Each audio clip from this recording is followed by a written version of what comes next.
All right, welcome to this quick Stampscapes Live. I want to see what some of these images look like on a couple different papers. We're going to be using the wood grain paper and one or two pieces, maybe one piece of the vintage paper. All right, so these papers are very thin, so what you do to format them into cards is do your typical mounting or whatever you would do with them. But I'm going to be using my hybrid black ink on here. It pretty much takes a lot of different types of inks, but these are pre-printed papers, okay? They're just made to look aged by that printer's ink on them in a certain type of texturing. So keep that in mind. You might need to use a StazOn or something like that. That works really well. You can try other things like a VersaFine clay or something like that. But just keep that in mind. Okay, so a lot of people don't associate a lot of desert types of scenarios with water, but if you've been to the deserts and or living out in those areas, you'll know that there's water out there. It's usually not. It might not be year round in some types of areas, but after rains and in the canyons and washes. There's flash flood areas. The Grand Canyon has the Colorado River running through it, so a lot of times it's in the higher elevations, in the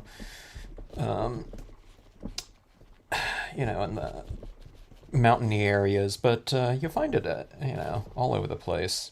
Okay, so I'm going to be using my Boulders, what is it? Babbling Brook. Babbling Brook here is my foundation right here, okay? Hello, Linda and Jeffrey. Happy Saturday to you. Yeah, it's not Friday, huh? Okay, so we have this right here. And let's see here.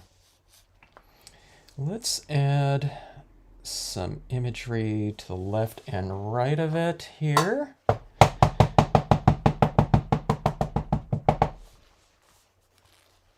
This has been a weird week. It felt like the weekend.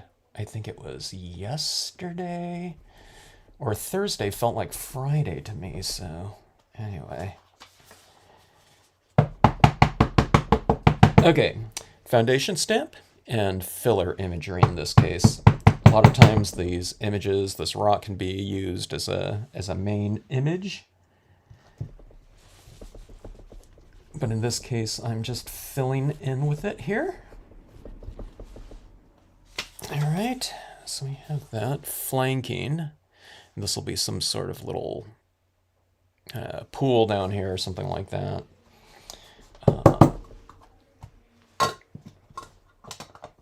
And these little ephemeral types of pools or something like that, they're oftentimes referred to on maps as springs or something like that. All right, so let's see here. Let's give this a horizon line. Let's go like this with our sedge filler. You can stamp it right over the top of the rocks. They're bold enough to accept it, without having to mask them off. You could mask them off if you want to, though. But you really don't need to. And let's see. Let's do a moon right here. Let's add in a light source. Hello, Paula. Hello, Lindy. All right, let's go right over here. Now, the reason I'm not putting a moon dead center is it's just too symmetrical. I've put that kind of our main focus of this little stream here right in the center of the page, so I'm going to offset, something else. Unless you're just going for something very kind of structured and you want to create kind of a pyramidal, triangular type of arrangement, which you can do. Okay, so this is my little 1-inch hole punch right here, and let's go rule of thirds, so it'd be roughly like right here maybe. And let's see.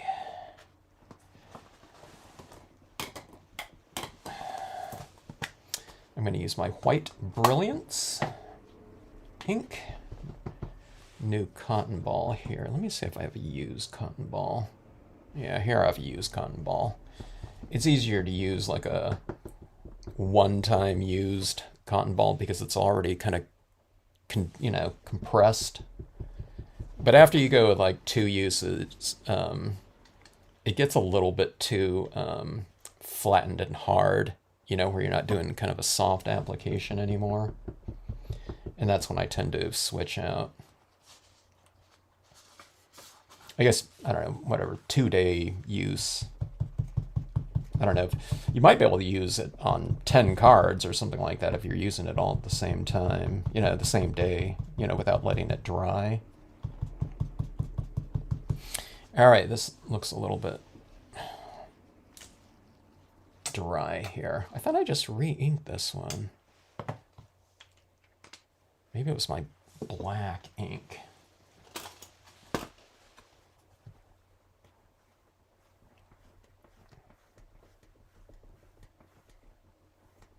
Everyone all ready for 2024?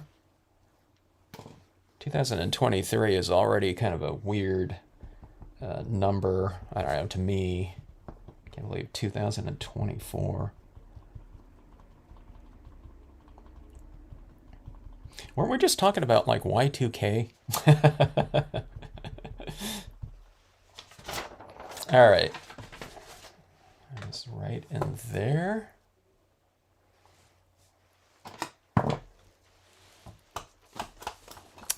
And let's take a look here. All right.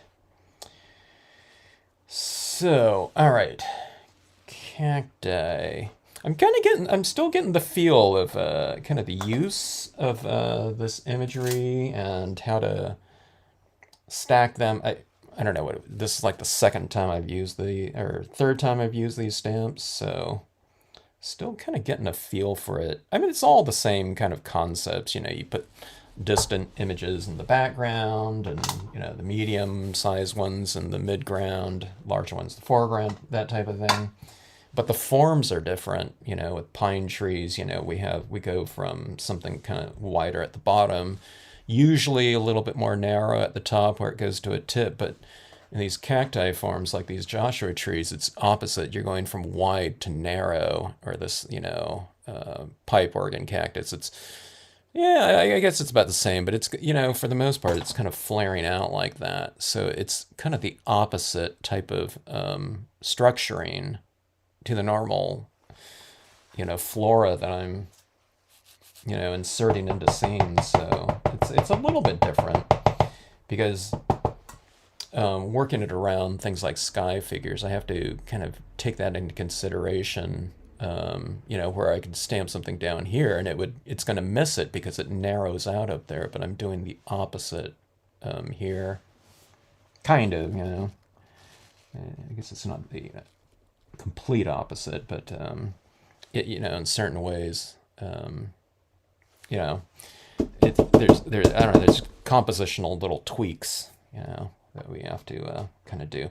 All right, so putting something in the background there just so it's not quite so symmetrical. And then let's add in our thing. So this is where, I'm thinking about this. I'm thinking about this object going across my moon, and I'm thinking to myself, okay, is that going to fit here?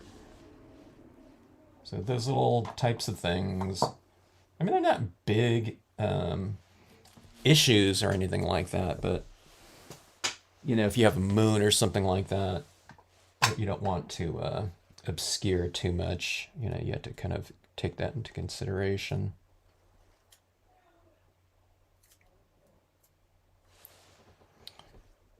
Just placing it on here, I gotta figure out what's kind of vertical here.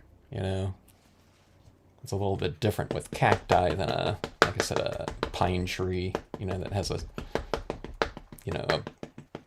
unless it's like a twisted pine tree or something like that, like a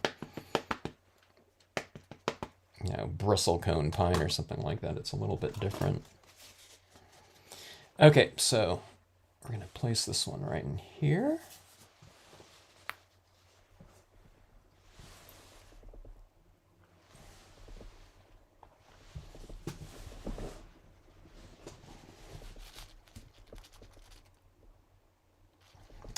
little bit longer of an impression time on your pre-printed papers just to allow that ink to transfer. Remember, this paper is, it's reasonably sealed. It's not glossy or anything like that, but you have all that printer's ink on there. Okay. I think on this one, I'm just going to use the larger pipe organ or organ pipe cactus once. Let's see. Let's go with the medium one right over here, maybe.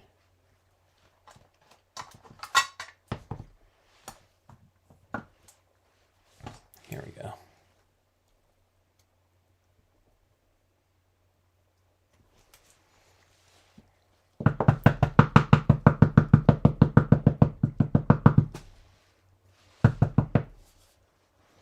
I'm going to stamp this one up. I mean, there's different, you can stamp a smaller cacti in the foreground if you want to. It's just, a younger one than this one right here. But I'll play kind of scale a little bit. So I'm going to stamp this one a little bit higher, maybe to represent something a little bit more distant.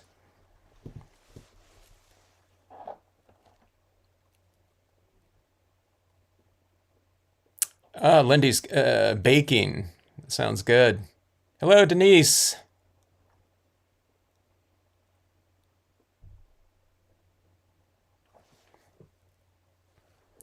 $12.31. 1, 2, 3, 1, 2, 3. Oh, that's interesting. Huh. Yeah, 12/31/23. All right. So very good there. Should I put this other one in the distance? Let's go with some different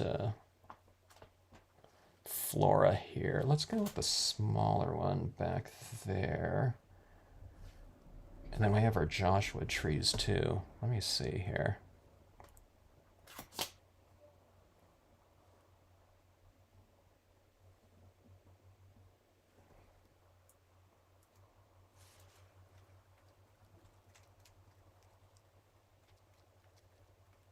Hello, Nevada. I'm stamping your backyard, Susan.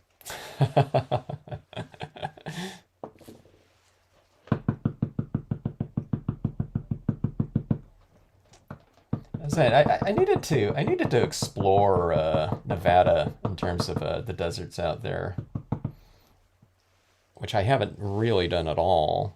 Just when I've been out in Death Valley, I've driven past the state line out that way, in getting to other areas of like Death Valley. But Red Rocks, I checked that out. I definitely, I don't know why I haven't checked out Valley of Fire in the past. I just never got around to it. But there's got to be I'm sure there's a bunch of areas all over the state that I would really love to see. The Mojave National Preserve is really close to the border too. I don't know. And I've been all over that. All right, so Joshua trees. I don't know if they would be in the same location as the organ pipe, or I don't know, pipe organ cacti or not. I always find those Joshua trees, they were always up at 4,000 feet.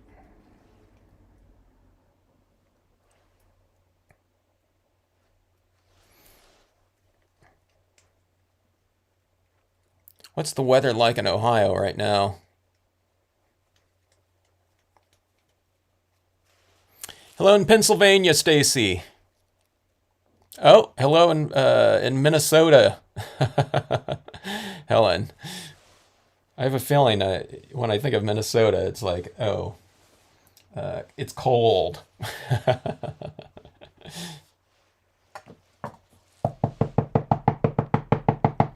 See, right now, there would probably be some rain out in the high deserts here, because it's raining in San Diego right now. So usually when it's raining out here, let me see here. I need to put something larger behind this, or do I?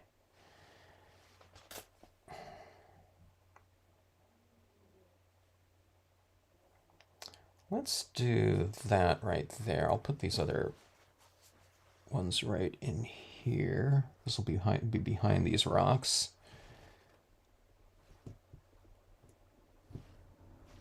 Okay.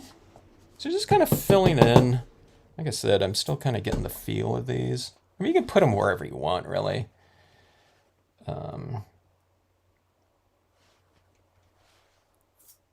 But after using these, it's like, oh, I need some other types of cacti too.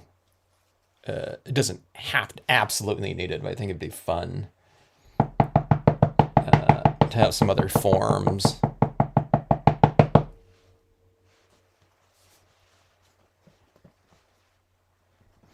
All right, let's see here. Let's do this right around in here.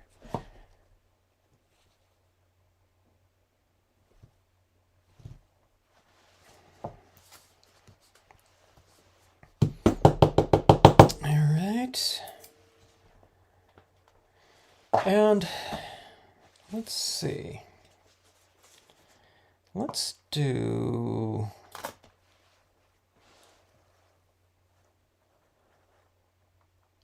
Let's throw this as a foreground image too, and see how that works out in this composition.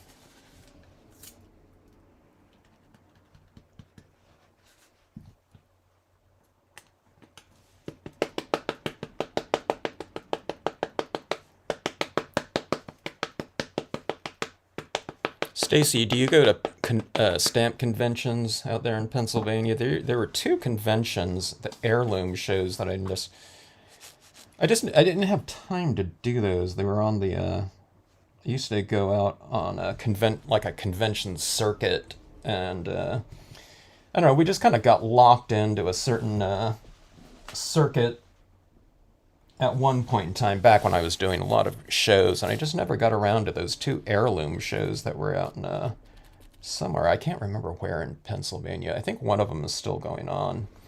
And I think it was purchased by someone that, by a company, a manufacturer that's out there in Pennsylvania. After Heirloom retired, or the guy at Heirloom retired. Okay, so I'm putting these ones right here in the foreground, like so. Okay. Like that.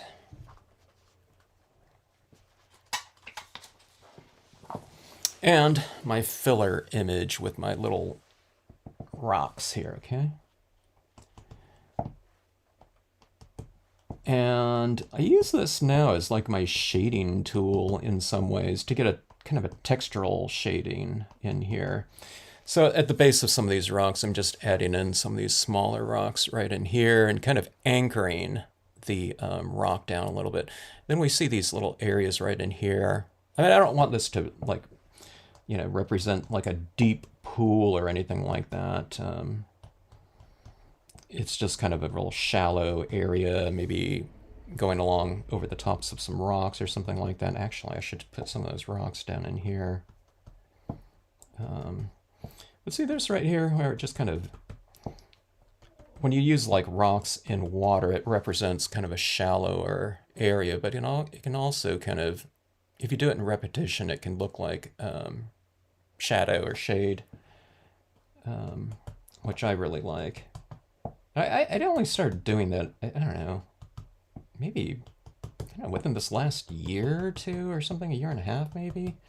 I've seen where other people have used textural stamps in repetition to get, to create leaves or something like that, or clusters, but I hadn't really done too much of it myself. I want to kind of vignette this area down here a little bit. It's just a really quick and easy way to do it, just with texture. We used to do it with texture with a tonal applicator, but I don't know, doing it with a rock, it gives it a little bit more of a kind of a definitive textural form.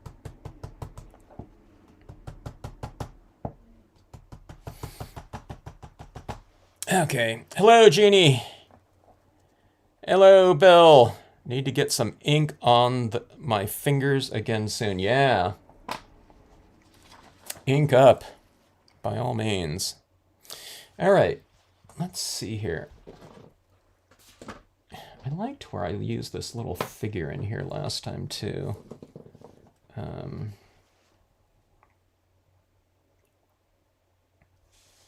And I have this open area right here. So we have, this is a visual lead-in right here with this little creek here going up that way, and it goes right up there. So I'm going to have my little, I don't know, focal point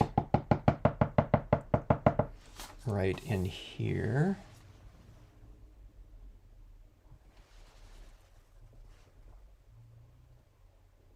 Or it's kind of a focal landing point, I should say. All right.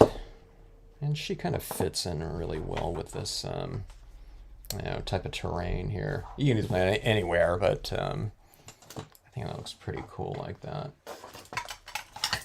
Okay, so unlike the super deep, rich dye-based colors, we're just going to be doing like a really simple type of finish on this one. And on this type of paper, it's really fantastic with things like colored pencil. We have our pastel pencil here. And I know what you're thinking, hey, Kevin, I like that red one better. And I like it too. But these are pretty fun to do on these papers like this too. Like, you can't even really tell that this area down here is wood grain after you stamp everything over the top of it. But yeah, the little rocks really finish it off really nicely, Paula. Okay, let's go with some shading. Okay, so let's create some strong shadows, and the shadows are going to be influenced by our light source. So these shadows over here are really going to be at quite an angle. They're going to be coming like from this tree right here. They're going to be, at a pretty extreme angle like that. Okay, so everything that I do, for the most part, is going to be influenced by the center of this. So let's see here. And I'm just kind of eyeballing. I'm not going to take a ruler or anything like that. So everything, like if this is our light source and there's an object right here, okay, I'm going to do this thing where the shadow's stronger at the base of the object, and then it's going to just kind of transition, taper off like that, okay? So this is what you just do. You just kind of go like this, a little bit of stronger application with your, whatever you're using, chalk or anything like that, colored pencil. A little bit stronger there, and then you just kind of taper it off like that. Okay.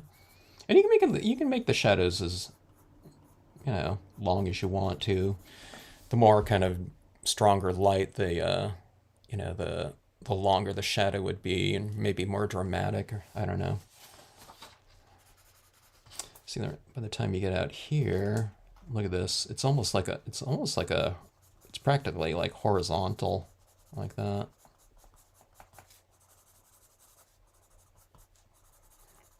And your shadows don't have to be like super accurate, okay? I'm like faking it here, okay?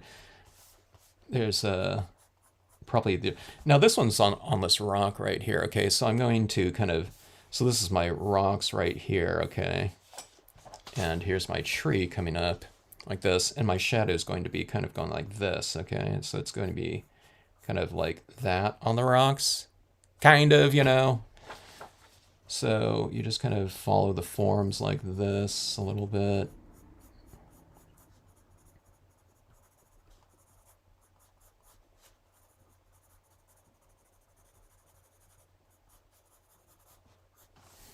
Like that. I mean, it's just, it's nothing like too extreme in here.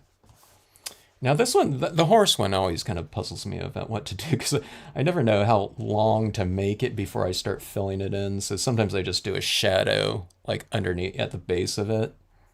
And here we have this rock right here, so it's going to block it off anyway. So let's go like this. I'll just kind of throw a little bit of a tone like that in there. Okay, now all the rest of it too. Can you see where these darker areas are on the rocks and they're lighter on the top? I'm just going to go in and reiterate that a little bit. They're already tonal, so we don't have to do too much to it. But let's see if we can anchor the forms into the scene a little bit more now, okay? So you can see where I've added my textural shadows down here, and you just kind of go back in there and you can add a light shade like this. Here's this rock right here, okay? So I'll kind of anchor it down in the scene a little bit more. And, you know, we're saying that this imagery is backlit, so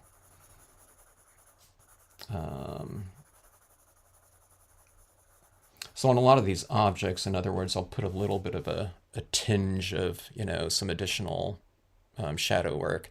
Maybe this cactus right here is casting a shadow right in here, so you can add it right on your rock like that. But see that, you know, those little things, I mean, it's just a subtle little thing, but it kind of adds up to the overall if you have it kind of consistent.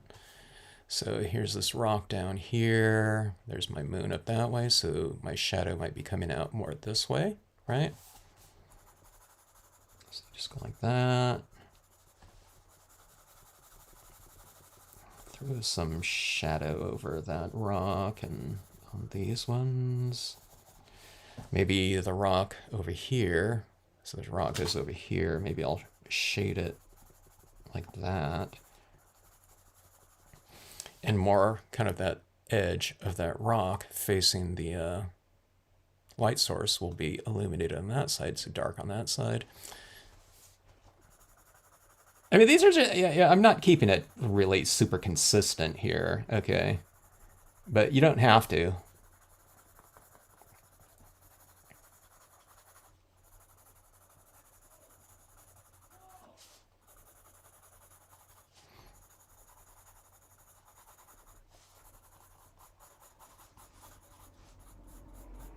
I'll create a little bit more of a heavier horizon line right there, just to, you know, create a little separation between earth and sky like that too.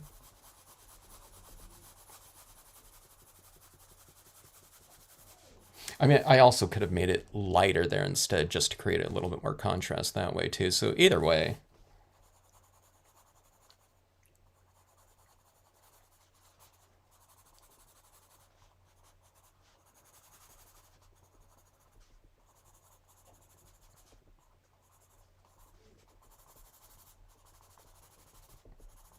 And I just kind of do my shadows fairly light at first so I can kind of get the gist of what it's going to look like.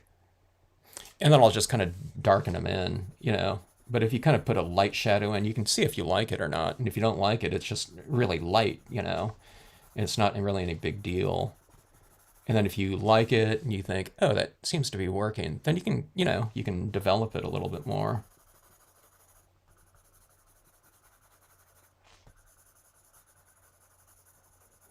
And your shadows aren't always just kind of based on, okay, let me see, where would that lighting go? Okay. You might be evaluating it too, just as, just for a little bit of contrast. You see it gets darker right here. It's lighter, darker, lighter, or lighter, dark, light, dark, light, dark, light, dark, light, like that. So you're just kind of checkerboarding the whole thing too, okay? So don't get bound by, you know, don't, you know, get stuck with, you know, something like, whatever, realism or something like that. You can think of your pieces more like stages, you know, where you're just, you know, you're illuminating based on, you know, where you want the viewer's attention to go to. You want this little figure to be in more like a spotlight. You can darken in the whole area out here and have this area a little bit more illuminated, like you have the stage, you know, spotlight on them or something like that too. All right, so anyways, that's our shading, and a lot of, you know, you can just leave it at that too. Let's add in a little bit of tone to this and just kind of play around with it a little bit. Let's see.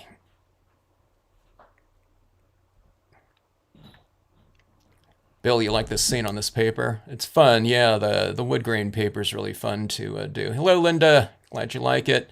Sue, you're not late. So you didn't miss anything. Okay, let's see. Shadow on the rocks. Yeah, that does sound like a adult beverage, doesn't it? What would that be made out of? Maybe desert something like a. What's made of tequila? Okay, so anyways, let's get just a tinge of some hue in here, okay? So if there's water going, at this point in time, it's probably spring in the desert. So let's put a little bit of a tinge of green in here. And I don't like a ton of color on this paper, but I like kind of hints of it. So, we'll just kind of, I don't know, whatever the desert is alive, right now. So that little tinge of green in there like that. Okay. And then, you can kind of follow suit. We added black in our shadows like this. You can kind of add, that was that green that I just used, and I'll just use a darker green to kind of, it's kind of reiterating the shadows, but the shadows, instead of being just all grayscale, now they're a little bit, of a, a different hue, but, related to the shadows of the, where I've added the black.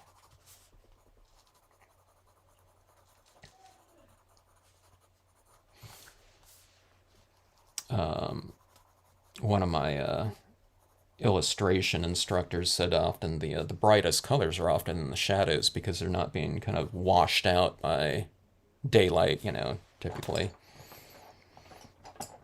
All right, so let's add in some tone into our water. Okay, so that's as much as like that green that I'll use. So just like a light green, darker green. Okay, now see this right here. As I add in blue, what I'm going to be careful of is I want to retain the lightness of this. Okay, so if I just color this all in blue completely, it's not going to be light anymore. It's going to be a darker tone, but I want this to be reflecting the light up here. Okay, so I'll just kind of add it into my darker areas of this water, like down here in the shadows right here. Like this. I'll come out into some of the lighter areas too a little bit, but kind of, I'm gonna try to retain my lighting scheme while tweaking the color scheme. Okay.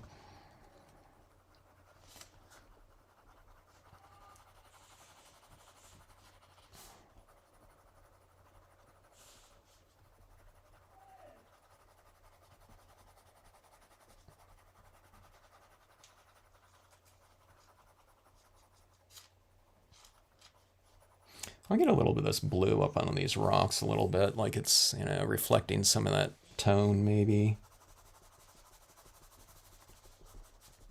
Or maybe we should put on like some red rocks in here, more, whatever, desert. Okay, so this is some brown, speaking of that. Let me add in some brown tones. And this is a fairly dark, what is this? Dark brown, that's what the color's called. And I'll add it into some of these shadow areas of the rocks. Just maybe it might give it a little bit of a richer shadow or developed shadow color scheme, but still pretty subtle though. Okay. Like that. I could probably use a little bit more tone. I'm being a little bit too conservative with this blue maybe.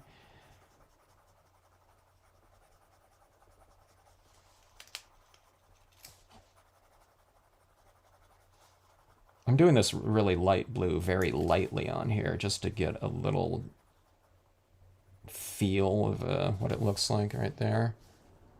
Okay, and here's a lighter brown right here. This one might show up a little bit more because it's a little bit more of a warmer brown. But again, I'm retaining the lightness of my forms in here by not going over it too much with whatever color I'm coloring them with, okay? I guess you can say I'm kind of shading with my colors, okay, as opposed to like coloring it, you know, completely. So speaking of that, let me get those reddish rocks. Let me see what this would look like. Here's scarlet red. Let's give these rocks a little bit slight reddish tinge. Not that all desert rocks are red, you know.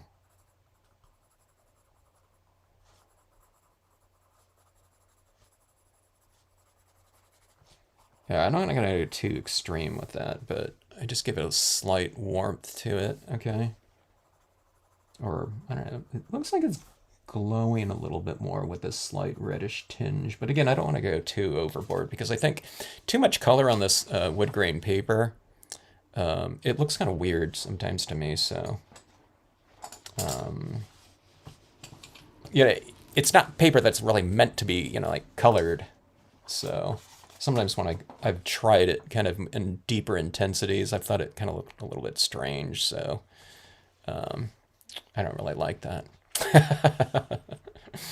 Okay, so here's my Carbothello white pastel pencil. It's not going to really apply over the areas that I've laid down too much of the colored pencil because it's got a waxy surface and it's hard to lay down pastel, you know, dry pastel. This is like a dry pastel, by the way. It's not like an oil pastel. So, but that's where I've retained some areas of just the straight paper, you know, that I can apply this to, okay? So, the opposite, so instead of adding it into my shadow areas and the darker sides, it's usually on the top portions or something like that. I don't like that right there. So you can just, if you apply too much, you just kind of wipe it off. But this is a pretty fun pen to use because it goes on. It feels like chalkboard chalk or something like that. You know, something really light and airy. I'll need to spray seal this, you know, like a spray fixative when I'm done, because it is like, you know, like chalkboard chalk or something. That's what it feels like. See this right here? So you just add this on to your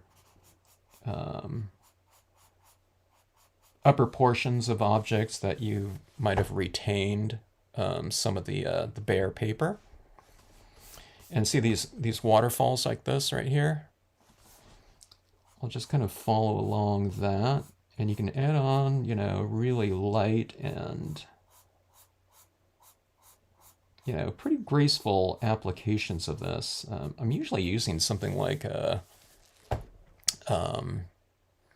paint pen or something like that to add this with, but it's kind of nice having kind of a softer medium, you know, to do these types of, you know,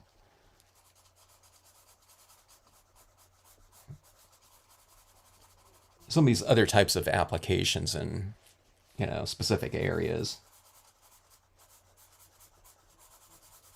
Okay, now see this area down here. I've retained some of that lightness in there, so it's working. I usually work from the inside out of an illuminated area.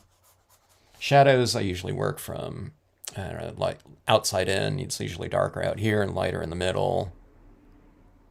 Light areas, it's opposite. I kind of work from the center out like that.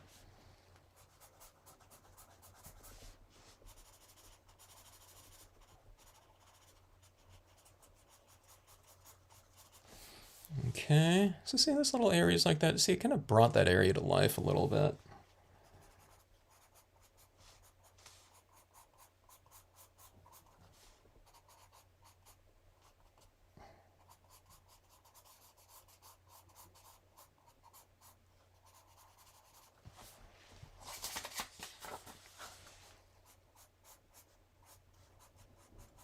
When you spray seal this, a lot of this will disappear too. So you have to just kind of spray seal it very lightly. But then it'll still be there, but if it goes too dark after you spray seal it, then hit it again and just go like that, and then spray seal it over the top of that. Okay.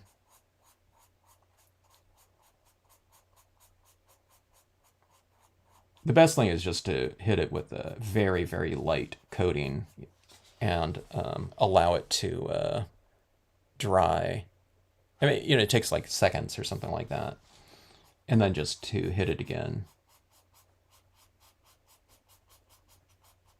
You don't have to, like, you know, get a big slathering or anything like that of your sealant, okay? All right, let's see.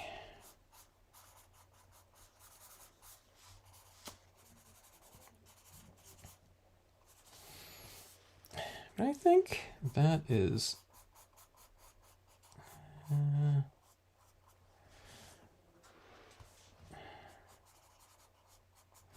this one might be good to kind of seal this down, and then I can add in some like white pigment ink as like little mist or something like that. I can't do it now because it would pick up, you know, that application of the pastel like instantly, you know, because this pastel is, you know, it's like chalk on there. And if I do this over the top of it with a medium, I'm just going to be removing it, I think. Let me try it here just anyways. Let me see if I can get a little bit over here where there isn't too much pastel.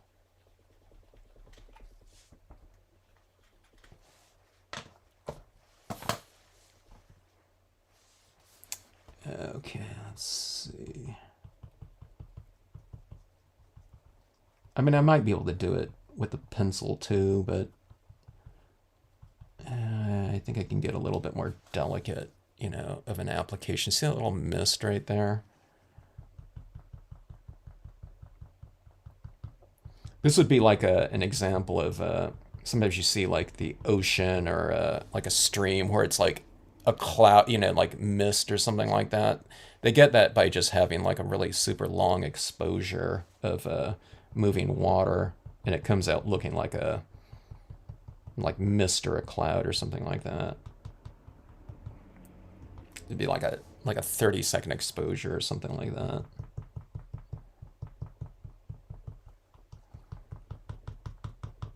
Okay, let's go like that there. A little bit. I don't want to go too much on there though. But I think that is it. Let me try to add in some little kind of sharper highlights here. Yes, that was a black colored pencil, if that's what I was using at the time when you asked that, Paula. Did someone else answer that? Yeah, I used a black colored pencil, but then you know, the part where I said I was using, you know, that dark brown, that came after that. So just black, you know, Prismacolor. That being said, there might be some colored pencils out there that are a little bit hard and hard to apply to this paper right here because this paper doesn't have a lot of tooth to it. It's not, this paper is almost like it's like a semi-gloss or something like that in terms of the finish on there, okay? So it's not like a matte. So some, you know, colored pencils might be like really hard in comparison to like a Prismacolor, which I've heard. I haven't used a ton of different colored pencils, but I've heard the Prismacolors are generally by brand, you know, some of the softer, you know, the colors have a softer consistency to them. Okay, so adding in some extra fine acrylic, which is a water-based paint pen touches in here. So adding that little touch down here, it kind of, I don't know, brings out the, you know, the lighting of your scene a little bit more. I'm adding it right down into the water here too. These little flowing little, you know, I guess they're falls, you know, even though it's supposed to represent, you know, just a couple feet or a foot, you know, or something like that. But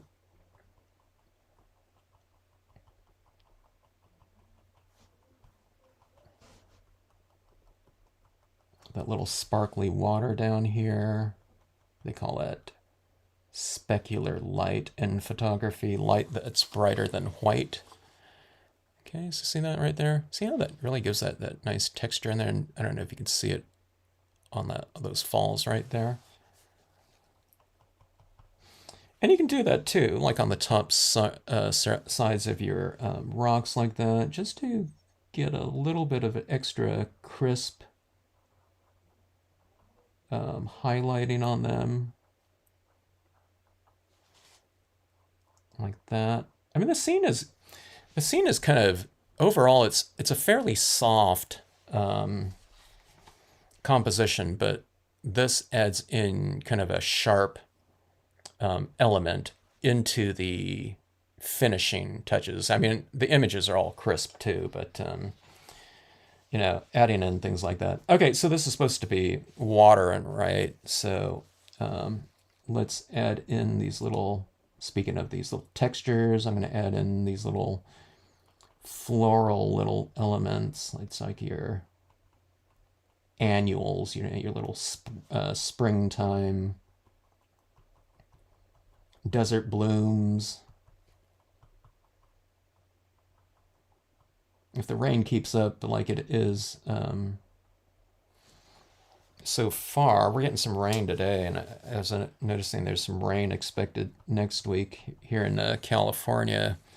But if we get consistent rain throughout this period, sometimes we get a really nice bloom in the spring with wildflowers in the deserts, which is really pretty cool to see. All right, but anyways, here's some little dots up in here, okay? Like that. But let's give it some color too. Let's go with, let me see, what colors should I use? Maybe like a violet or something like that would be good.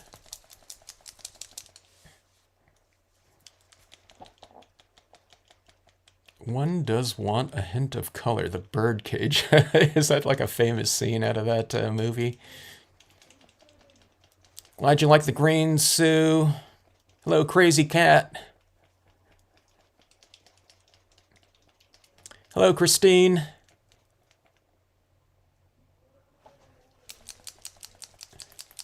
I didn't, talking about like shading, when I was in like my rendering classes and stuff like that, there were specific ways to do shadows based on your light source, with like buildings and things like that. I didn't take that class. I think it was, I don't know what it was. It was like, I think it was perspective or something like that. I don't know. I never took that class. Even getting an illustration degree. It obviously wasn't required, so. But I remember thinking, oh my God. Looking at those assignments, I was thinking, oh my God, that is like a pain in the, behind, thinking about angles and things like that with buildings. And okay, this is too anemic here. It's too pale a violet to show up on this paper. But that's what I usually do. I usually start light and then I work incrementally darker. And I think I might have to take a bigger jump. Let's go to this one right here. That's what I like about these paint pen sets these days. They have, a full range of values of every given hue. This isn't even the darkest one right here, but let's use this one right here.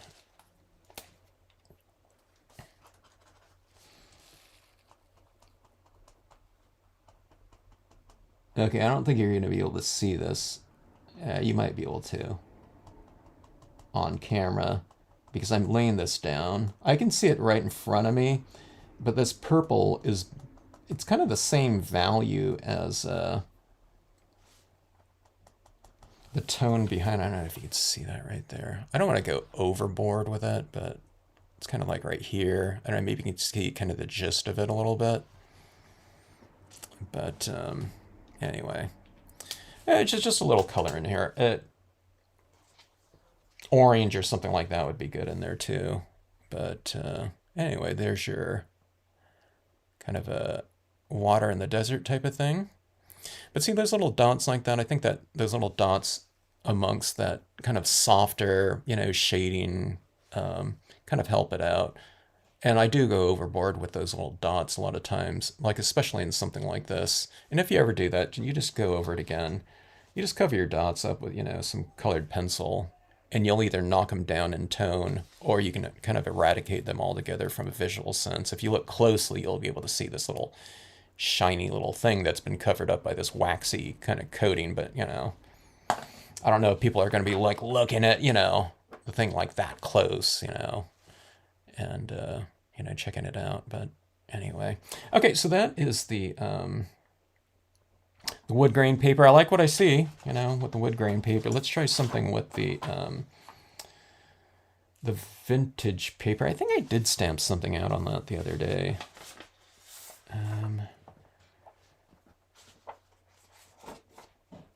Which one do I want to use? This one's a little bit more textural. This one's a little bit softer.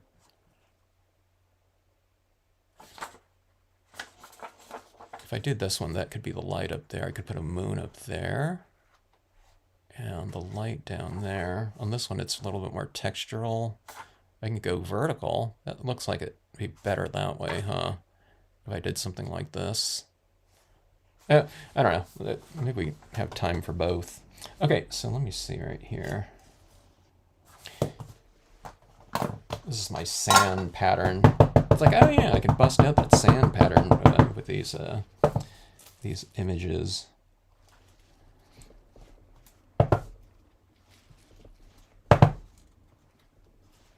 Okay.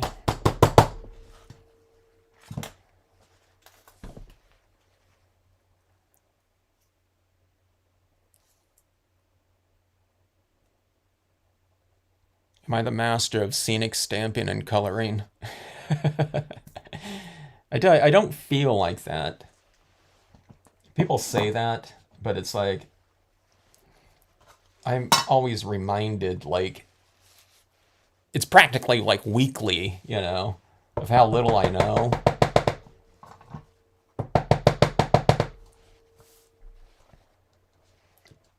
I mean, I wasn't using, like, a lot of things here that I did, I'm using more things now that, like, even from, I don't know, maybe not a few months ago, but like a year ago. But I've been doing this for a long time.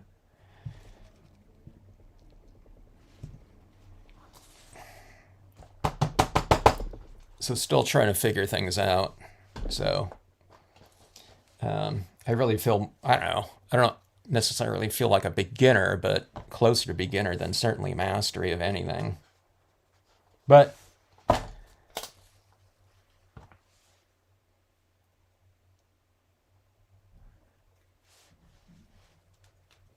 guess good to hear.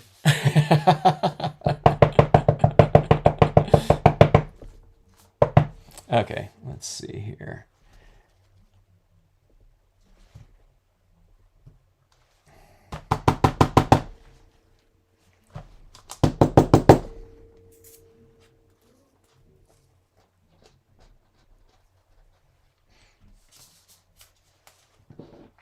All right, let's where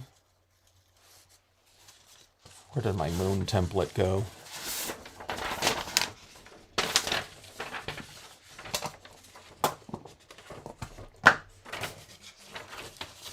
All right, that looks like on this vintage paper. This vintage paper comes in 8.5 by 11, so it kind of gives me an uneven type of vignette.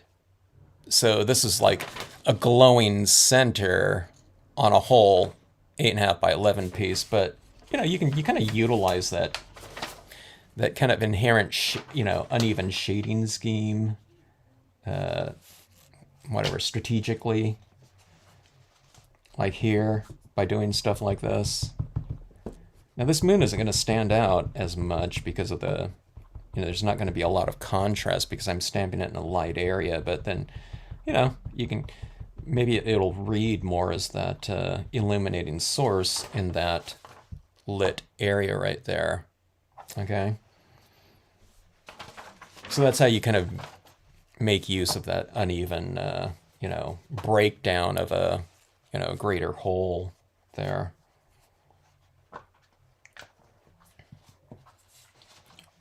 Whole, WHOLE, whole, not HOLE. Okay, let's see here. All right. Like this.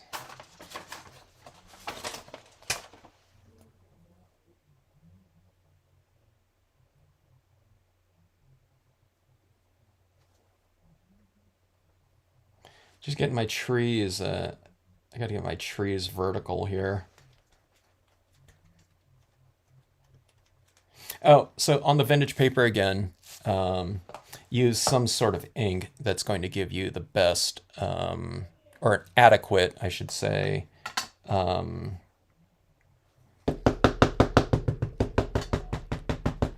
adequate application of media. Okay, so you can try. Yeah, there might be a dye-based ink that works really well on here. Maybe like a Memories black. I would go with a little bit of a thicker black probably, and nice and dense on this one. Like I said, I don't. Has anyone tried a VersaFine Claire on either the wood grain paper or like this vintage type of paper? I forgot if that worked or not. That oil-based one. I would think it would, but I don't know if that oil-based medium is not transferring on there as fast, because this is a little bit more. It's not. It's porous, but a little bit less porous than certain types of papers. So I can't remember if I've tried that or not, and if it dried.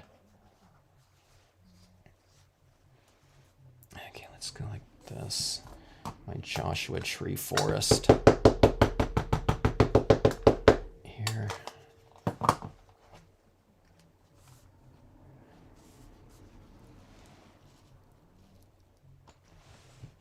So quarter page, okay. So you can see where I'm doing this Joshua Tree. You don't always have to have all of your images kind of within, the framework. It can go off the top of the page. That.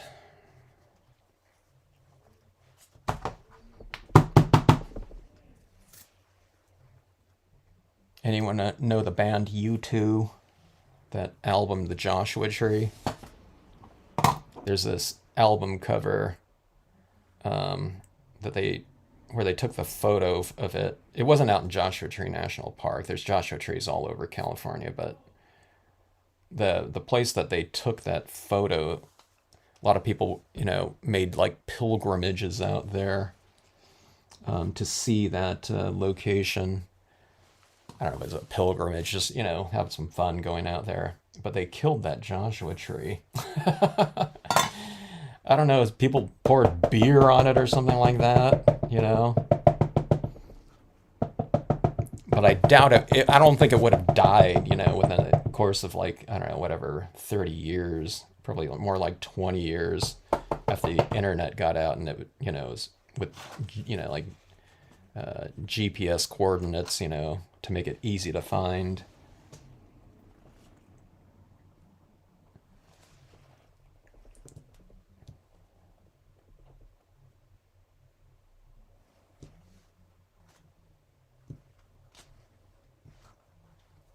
Okay. It's like a little corridor, huh? Going back into there with these trees. What's okay. So that's one thing that's really different here. With pine trees, I feel like this is like, it's like a little, like a little corridor, like this, this like covering like that kind of makes it, like a strong kind of visual lead-in or something like that, like where you're walking underneath like a canopy.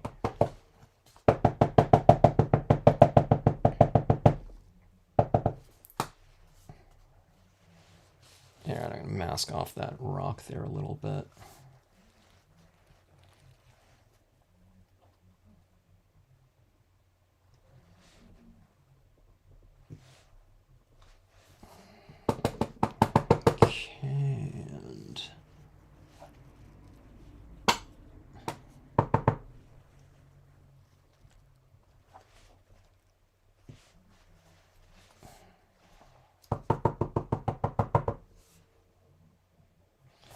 let me leave room in here. I'm going to leave room for something, I don't know, a little focal point. I don't want to use that same exact rider. They would go in there just fine. All right. So this is like, maybe this is Joshua Tree National Park, you know, where a gazillion people are walking around.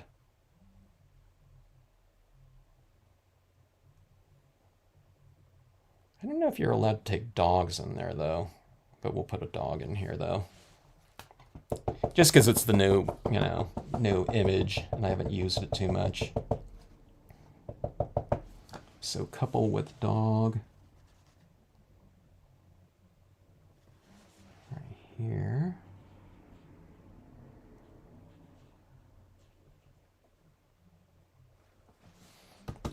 That.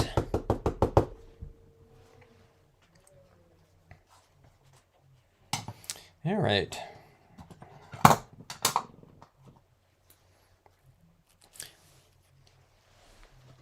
What do people see this more as? Is that like a sun out there? Or is that a moon? Now, I know we wouldn't be all to see all these colors if it was real moonlight, but maybe if I darkened in the area around here on the edges, it would look like moon. I see this as like, I don't know, like a hazy, I don't know, sun, though, on this one. Let's see. Bill gets mesmerized watching. Hello, Bonnie. Let's see. Dick Blick is having a great sale. Oh, yeah. I forgot about... So I was the supplies coordinator for the art program, because they didn't teach art in the middle school here as a normal curriculum. They had art classes as an elective, but they wanted all the kids to get, you know, some art in. So it was a volunteer-led program. But anyways, I volunteered in that. But then when my son was in 8th grade, I took over being the supplies coordinator, which was no easy task because there's 1,500 kids at that school, and they all did 8 different projects. And some of those supplies were just for one project, so I had to keep an eye on all that. But what I'm getting at is Dick Blick. You know, we try to, you know, really maximize our money for that, because that was all, you know, it wasn't school funded, so it was all contributions. So I don't really have to maximize the dollar spent there. But Dick Blick is where we pretty much bought not everything, but most things. And that sale was like the Black Friday sales and stuff like that. I'd always be watching things like that.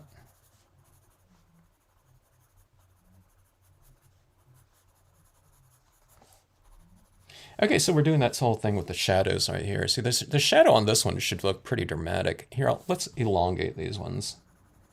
You know, make it a little bit more dramatic. I'll like stretch them out like this far. Like in the other one, I had other objects in the way. You know, there's like a waterfall and stuff. But let's go with like some really elongated shadows here.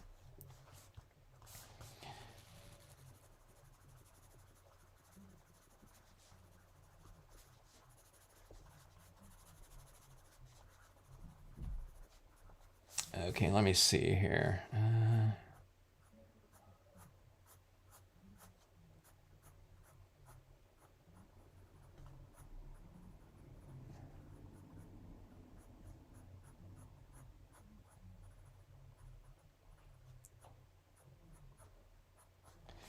All right, so see that like that. Now the shadows wouldn't be that, you know, angled because we have this texturing in here, so it'd be a little bit, you know. But I just did it to be easy. But see how much more, see this area right down here looks lighter, I think, because of the use of the shadows right here. You know, if you take out those shadows, you know, this area in here has a certain type of, you know, look to it, but when you add a little bit more contrast in there, it can look lighter just by you know, by contrast, where you're not, you know, it's the same value, it just looks darker. All right, so that being said,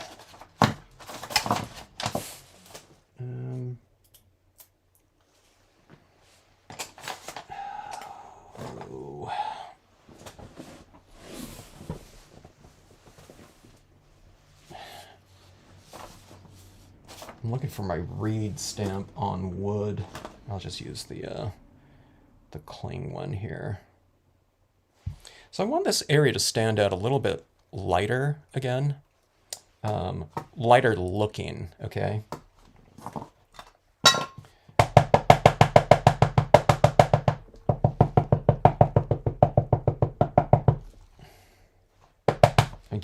Trying to get a good amount of ink on here because I've already laid down some wax down here. Like I said, you know, I can't get it, you know, a really good application of certain types of media over the top of colored pencil because it's wax, but let's see if we can here. Yeah, it's not too bad. It's a little bit of a lighter, it's like I'm getting like a 90% gray down here as opposed to kind of a 90, you know, whatever, 8%, you know, gray. You never get 100% black, but then, you know, you'll put up something right next to it, something that looks really black. It's like, oh, yeah, that black that I thought it was, you know, really dark is not. Okay, so anyways, I put that there. And it just, again, just to make this area look a little bit lighter. Like that. I like the look of that paper, though, with that, you know, whatever, that sun up there. I think it looks pretty cool. All right, let's see. Where's that? Oh, here's my white pencil right here.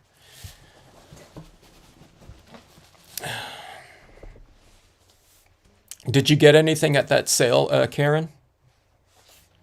Dick Blick has clayboard art tiles, which are a lot of fun to use. I should try to use some of the, you know, that clayboard art tiles with these stamps. Okay, let me see where I can put some of these. So, see the textural kind of area down here? Let me see if I can kind of add a little bit of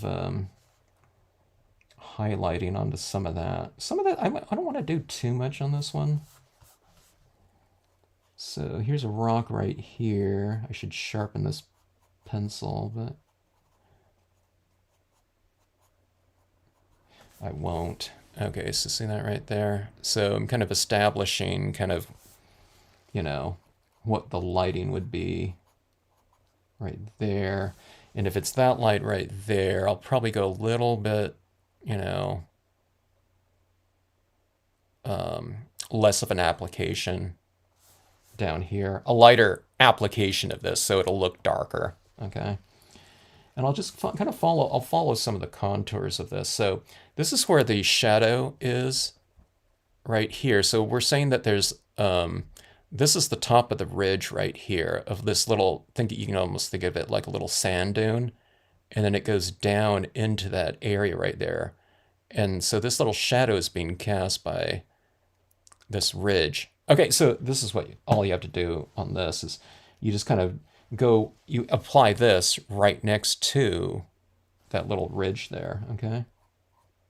Like I said, I should probably, I don't know if it's better, you know, to use this or like a white colored pencil. I don't know if white colored pencil would even show up though, you know, because colored pencils are kind of, they're kind of translucent, okay? But you see this right down here?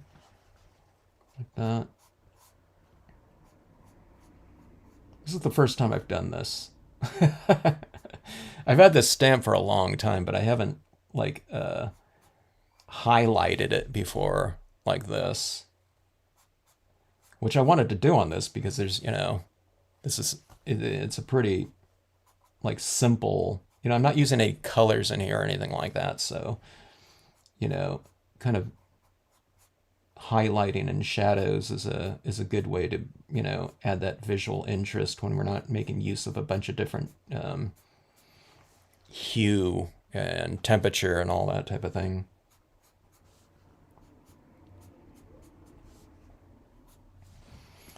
All right, so it looks just like that. Okay, that's a little bit too much right there. But yeah, actually looks pretty good. I'll go a little bit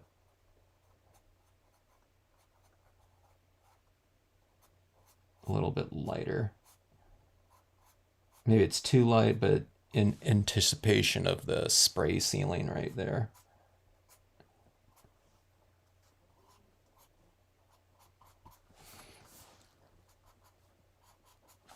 All right. Let's see. I'm going to keep this one monochromatic here. But let me see if I can add in a little bit of this, these little details right here. We got snow on Christmas. It's gone today. Ah, I was wondering if it was snowing up in Joshua Tree right now. It's snowing up at the higher elevations, but I was wondering if it got down to 4,000 feet here. It's reasonably chilly out here in Southern Cal, and up at 4,000, it's, um, it'd probably be 20 degrees cooler, I'd guess, at least. Okay.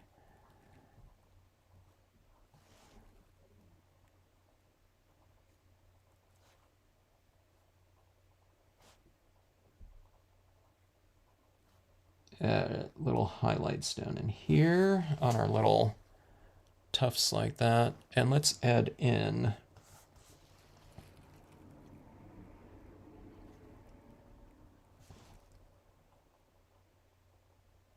I guess it represents little wildflowers like this. If I cluster them especially.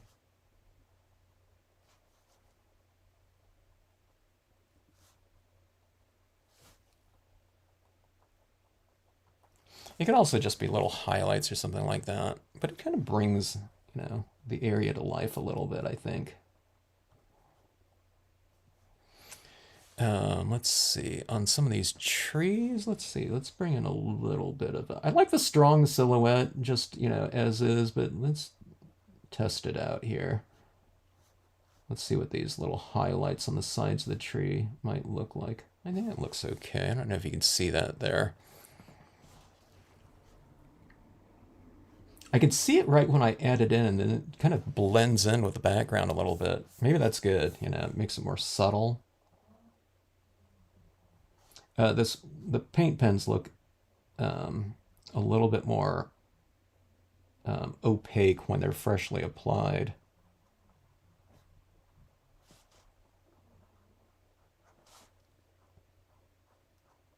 That being said, it looks like I can go a little bit bolder here and apply a little bit more. And maybe I need to shake it up more too. But anyways,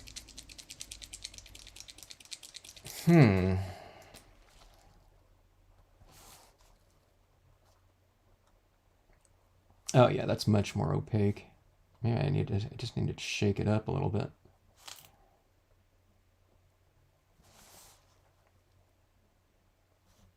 Yeah, I do like it with the highlights on here, I think.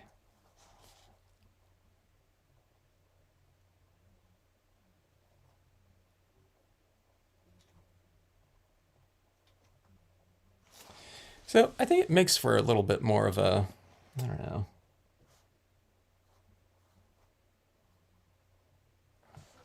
I think it kind of, as far as the emotional quality of this, I think it makes for a little bit more of a magical little walk or something like that, moment in time, walking through it like that with those little highlights down here and stuff like that. It was a little bit moodier without it though, and I like that too, but I like those little dots in there too. Let's see. No snow in Wisconsin either. Had a little right after Halloween. Wow, you haven't had any snow since then though, huh? Snow in Nebraska. And MIL, what is that mill in Minnesota? Had nothing. Huh. It'd be interesting if we had more snow out here in Southern California than you guys. 40s now in North Dakota. 32. Let's see. Light dust and snow in Detroit Lakes, Minnesota. All right. Quick knock wood, Helen. It might turn out to be like winter. Last last year we had like tons and tons of rain here in southern or in California in general. I forgot the name of this one lake that had appeared, and I don't know, it'd been like decades um, of not having this certain lake up in I was under the impression it was up there by Santa Cruz and Watsonville, but I'm not sure. All right, so anyways, those are just a couple quick scenes here. I wanted to see what it would look like on these papers. I think I did a test print on maybe a piece of the Brilliance. I mean, not the piece of Brilliance, the piece of the vintage paper when I was doing those test prints. But I didn't really finish it off. I think I just wanted to see what it would look like on that paper. But here, okay, so let's see. You can see like some really different takes here. Okay, so starting off with so this is like glossy cardstock here, you know. I don't know if it's the opposite kind of characteristic of these types of papers, you know, just in terms of the finish on them. And of course, I took these ones to the extreme right here with the saturation, and I was just going to add in like 2 or 3 layers of colors, but then I don't know. I saw the direction it was going, and it's like, okay, let's just take this to the extreme there. But one of the things I added in were these gold quote pieces in here, but I really love that gold in there like that because it's almost kind of subtle. You don't even see it except in certain light, you know, like that. So this one down here, I just added that planet Earth like that to make it glow. But I don't know. I like these images. I mean, this goes for any kind of stamping images too, but I don't know. Certain types might lend themselves to certain types of looks a little bit more. So I wanted to see, I don't know if these are the extremes in terms of finishes. These, like this type of thing right here, these are certainly kind of quicker types of applications. And, you know, everyone's done, you know, some different types of colored pencil work. I think the kind of the lighter, just touches of like colored pencil look really good on these types of papers right here, where you just kind of keep it subtle, where you keep the spirit of the paper, or retain the spirit of the paper a little bit more, because that's why you're using this type of paper. It's not to just like absolutely cover it up completely with a different type of media. I guess you could down here if you want to, but you know, if you look closely, and you'll still see a lot of that wood grain paper showing through all of that area, you know, that has that brownish tinge like that. It's just that paper right there. So, yeah, but these are really fun to do like this, you know, for quick applications of pieces. That being said, I do love the layered, you know, glossy cardstock, dye-based ink look to it too. But I want to try all kinds of different things on these ones here. I think this one would look really, a lightning bolt up here would be kind of cool in this illuminated area, and it would have like a totally different spirit to it. But can't wait to see those different types of things, and I keep thinking of different combinations to use the stamps with too. So a lot of experimenting to come. Okay, let me see. So Linda, you correct? I remember correctly. The VersaFine worked. Okay, so the VersaFine works really well on this one then. If Linda used it and is remembering it. Let me see. Experiment stamps and the different papers, inks, and other media. Yeah. So this being said, when I was doing this and I was thinking about that water down here, I thought I want to do a reflection card, you know, with the desert types of imagery, you know, that people might not think about using desert imagery with, you know.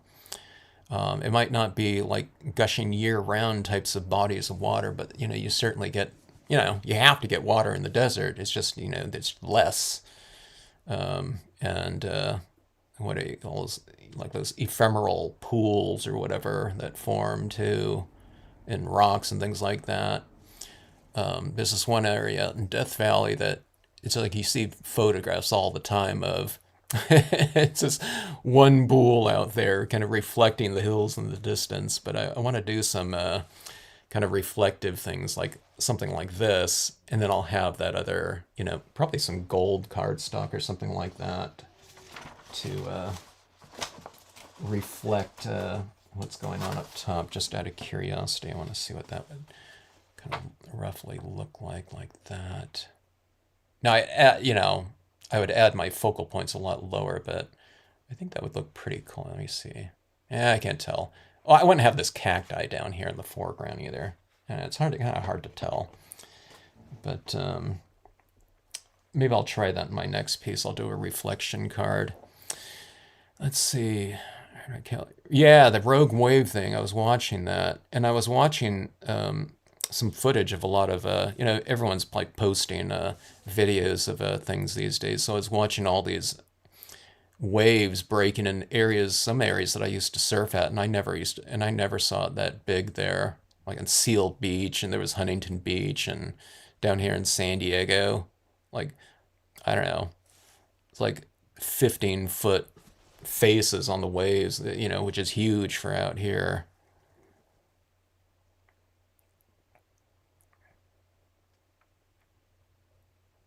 People are strange, but people need people. It's a grave album. Do they even do album? I think they're doing albums covers again. I mean, they did it through the CD thing, but it wasn't as big of a thing. But vinyl's come back in a big way, so I don't know. I doubt if they're doing the money's not behind it anymore, where they're gonna, you know, go out, for this major album and spend a lot of money traveling, to take one shot or something like that, probably. Was YouTube popular at the start of the new wave? Yeah, it was. YouTube was like early '80s, when they came out. Yeah, but that was definitely in the new wave. They were one of those bands that made it out of that era, which not too many did. Um, that was Barbara Streisand. Let's see. Glad you like it, Paula. Yeah, wouldn't that be fun to walk around in here? They have these little areas, walks out in like Joshua Tree. What do they call it? Interpretive trails, next to campgrounds and things like that. But often I go off trail a lot of times in desert types of, scenarios. So um, those are my favorite types of desert walks.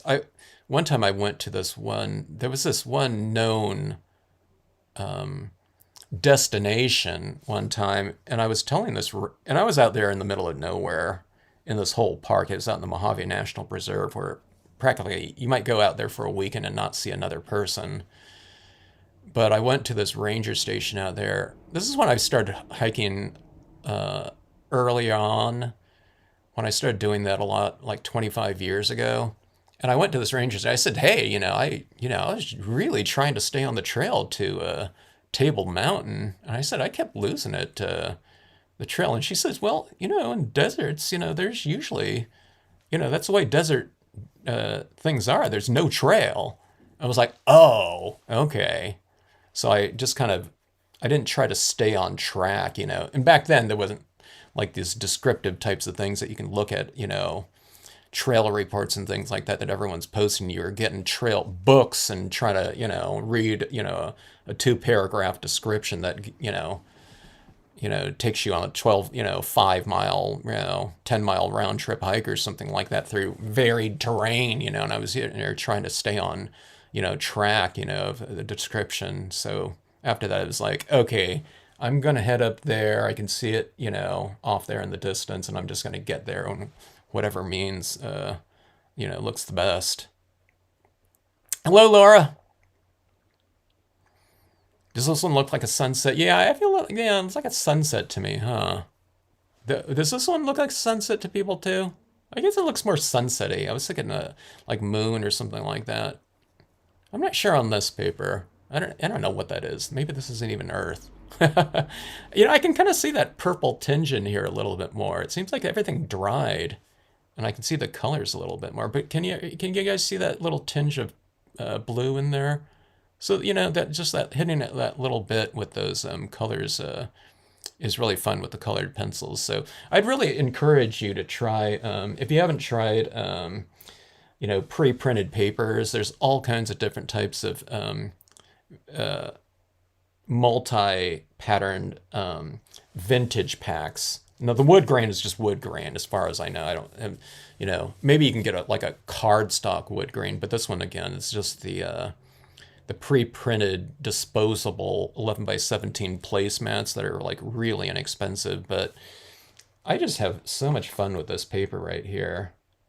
In the past, I might not have used it because of just how thin it is, but we end up mounting this stuff anyways. And I've really come to love the use of colored pencils on pieces, which of course you can't do on like glossy cardstock like that. But you can get that deep intensity and color glows with that type of paper too. You can get a little bit of a glow on this, by using layered applications of colored pencils too, but it's, again, it's much more subtle for that type of use.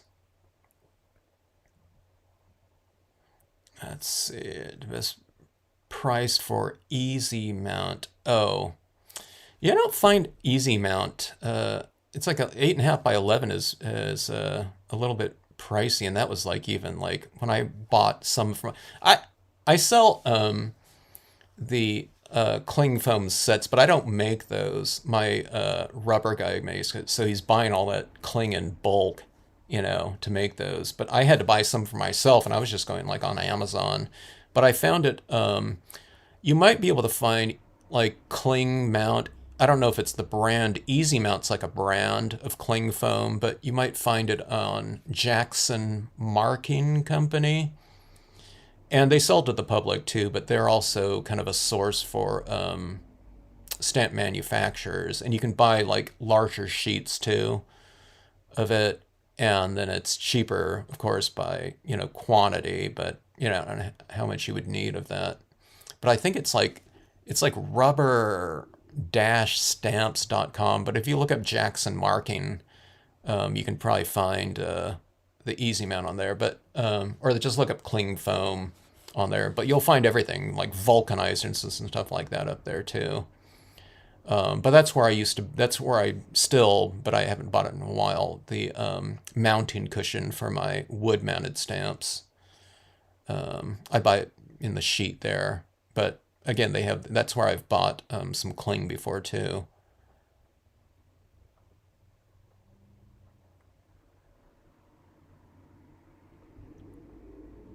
A free shipping code. Oh, for Dick Blick. Dick Blick, oftentimes, a lot of times they're discount codes though. They already have things for sale that are already on sale all the time. I almost couldn't use those discount codes on Dick Blick because the items that I was buying, they already had like some sort of percentage off. And I couldn't use those coupons for something that already had a percentage off. So I had a list of like, 100 things that I was buying for as the supply coordinator for that art program. And there were only like a couple things that qualified for that discount code, unfortunately. But the school also had a discount code. They had I forget what it was, like organizations, you can get a little bit of a discount. So I ended up using that most of the time. Southern California would shut down with a few inches of snow. Yeah, that's for sure. They had some snow. I think it snowed in some weird areas. Of course, it burnt off but people were up at like Griffith Park, which is probably, I don't know, elevation like 700 feet max or something like that. I don't even know what that is out there. Where Griffith Observatory is last year, but I remember seeing snow on the news from there. New Hampshire, 32 right now, huh? Oh, lots of rain. Yeah. Lake Mead got a huge. I was so glad about Lake Mead. I'd been watching like YouTube video reports of all the different reservoirs and stuff like that, and I didn't see too much footage of Mead. It was like I forget that big reservoir up in Northern California. I think it was that one that the overflow thing kind of, you know, went to pot a few years ago and it completely destroyed it. But yeah, I was wondering what happened to Mead. Happy New Year, Linda. Happy New Year, yeah, to everyone. I was a surfer dude. I got obsessed with surfing at one point in time. Yeah. That was early on, though. When I started Stampscapes, my sister was asking me if I still go out. I said, hey, I haven't been surfing since I started Stampscapes. A little bit when I lived in Huntington Beach. This one kid that was working for me, we'd go out, you know, like after work or something like that, just for like an hour or two or something like that, because he ended up surfing. So it's like, okay, yeah, I'll go back out there again. But yeah, it's easy to get. It's one of those sports that people get obsessed with. Surfing, like golf, people get obsessed. I don't golf, but I know people get obsessed with that too. West Texas and New Mexico sand dunes. I love the sand dunes. I wanted to get out there this over this break. I don't know if I want to. I typically go to this one place out in Death Valley where there's one area with these really tall sand dunes. But I wanted to take my son out there. He wants to go out there again. It's in Death Valley National Park, and what I do is I go out there. Maybe not this time of year; it's too cold. But during the summer, when it's 115 during the daytime out there, out in the sand dunes, like at nighttime, it's about 80, 85 degrees, all night.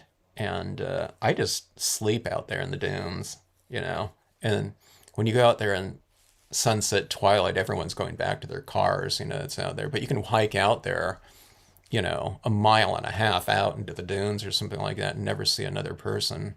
So it's really fun. Glad you like it, Helen. Glad you like them, Jeannie. Happy New Year to you. So happy New Year to anyone that's on.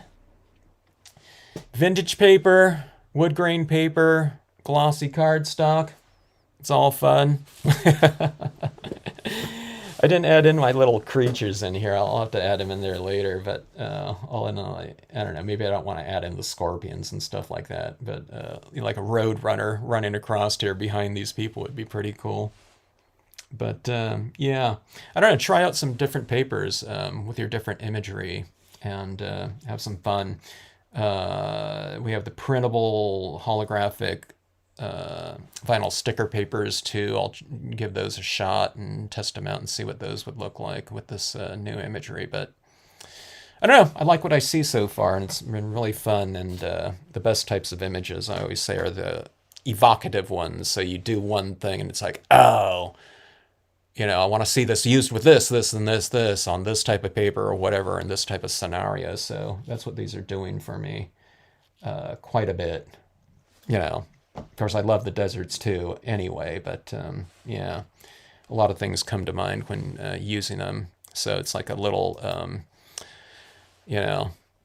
it's momentum, which is fun. Yeah, rattlesnakes.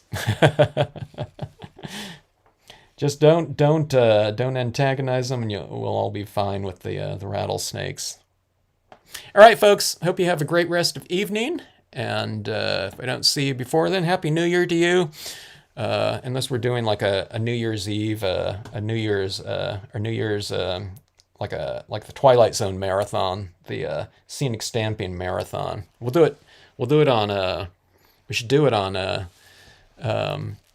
Zoom, though. We'll have like a marathon stamping session where everyone can join in, though, right? All right, everyone. Have a great rest of evening. Thanks for joining in.